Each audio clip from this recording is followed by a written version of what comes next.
Guaranteed Auto.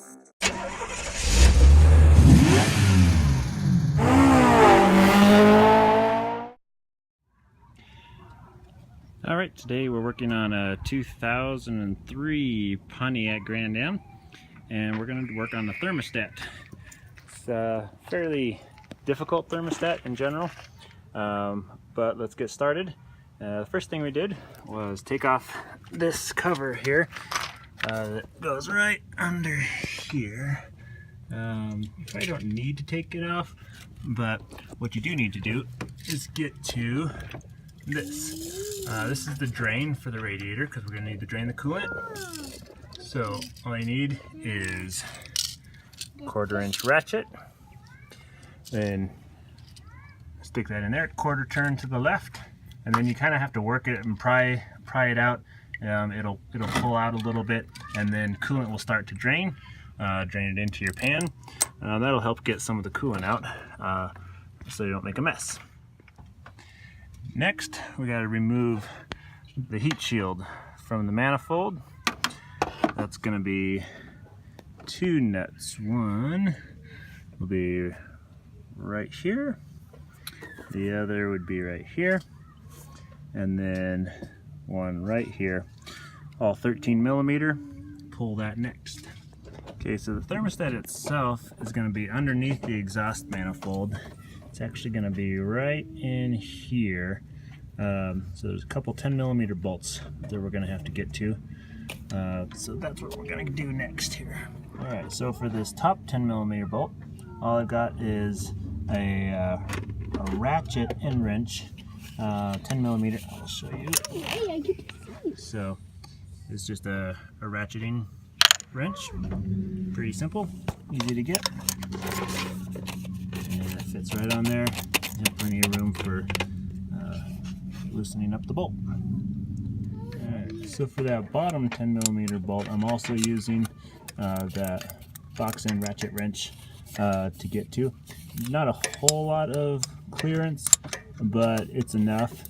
But there's more than one way to do it. You can also use a 1/4 inch ratchet and whatnot. So always more than one way to do this. Alright, next you got to get a hold of this pipe down here. This aluminum pipe is part of the cooling system. It's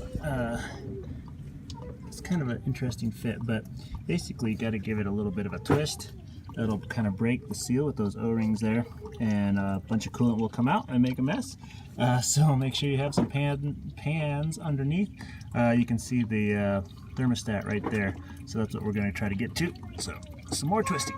Alright, so with a little twisting, basically I just kind of twisted it around maybe 1/4 of a turn and pushed it straight down.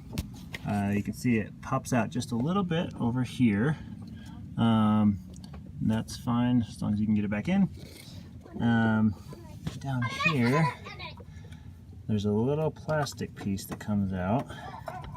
This little piece here. You want to make sure you know how it's oriented. The long side, when you view it from here, the long side goes towards the engine. So we'll set that aside.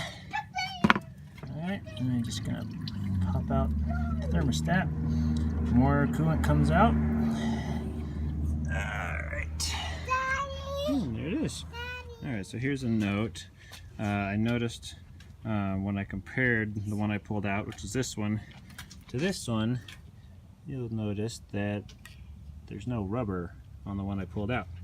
So what I determined was that the rubber was still in there, which it was. So I went ahead and pulled that out. So that's what that is. So just make sure you get the old gasket out of there before you put the new one in, and you'll be good to go. Alright, let's see if I can turn on some light here. Okay, so let's get this new one put in.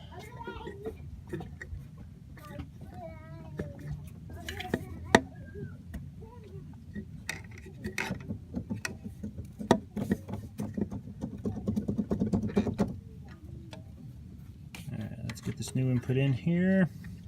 It should just fit in there flat. And I believe this collar actually holds it in there properly. So I'll make sure we get that in there.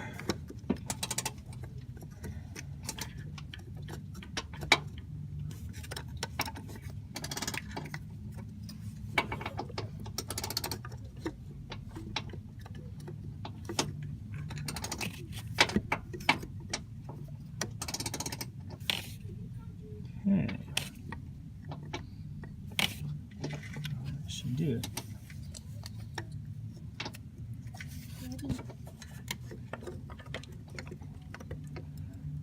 And once you get that situated, I think I'm gonna have to rotate the collar a little bit until it fits in there flush.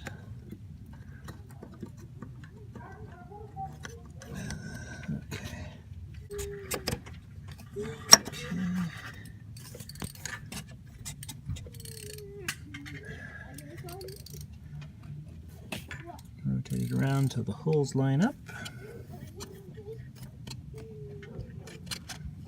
Alright. I'll get them bolts put back in. Alright, so this top bolt up here might be a little tricky getting it fished back in, but you can use your 2 fingers here and your second hand through here. You can hold it and kind of get it started. What I did was I went ahead and put the wrench on the end of it. I put my fingers through that hole, held onto the bolt, and then just started turning it so that it would start. Obviously, make sure your bolt is straight when you do that. You don't want to cross thread the bolt. The lower one was pretty straightforward, fairly simple. And that should about do it for that. Now we'll reinstall the heat shield. Before we get this heat shield put back on, we want to be able to see if there's any leaks when we refill the coolant system. So let's refill first, check for leaks, and then our last step will be to put the heat shield back on after we've confirmed that it's all good to go. Alright, so make sure you close the drain plug first and then start refilling the vehicle. That way all your coolant doesn't go on the ground. I'm recycling this coolant. You can use brand new coolant if you want, but I was able to capture this stuff clean, so we're going to go ahead and reuse it.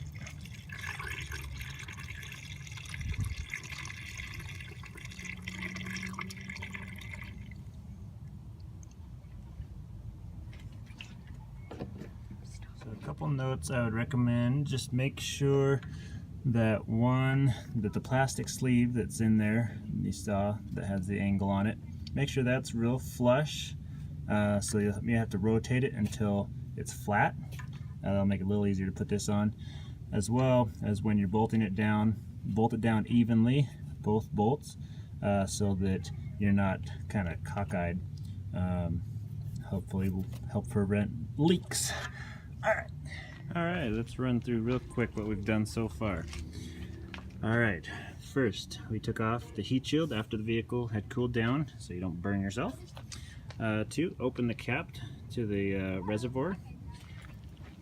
3, come down here, find the white, it's called a petcock, turn it a quarter turn to the left, pry it out until the coolant starts to drip out into your drip pan. Then go back here and you take the bolts out of that aluminum tube. There's 2 bolts, one top, one bottom, 10 millimeter. Twist the tube down, then push the tube down and out of the way.